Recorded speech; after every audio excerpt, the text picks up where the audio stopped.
Let's talk mental health. Let's talk mental health. What if your next therapist wasn't human? What if your next therapist wasn't human?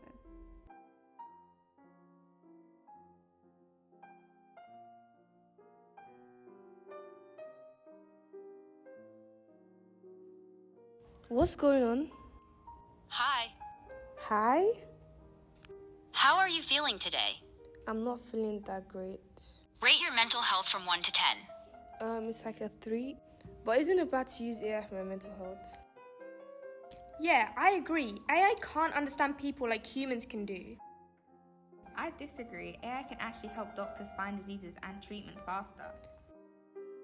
But it can invade our privacy and misuse our data. Nonetheless, it can work from data. Well, no. Okay.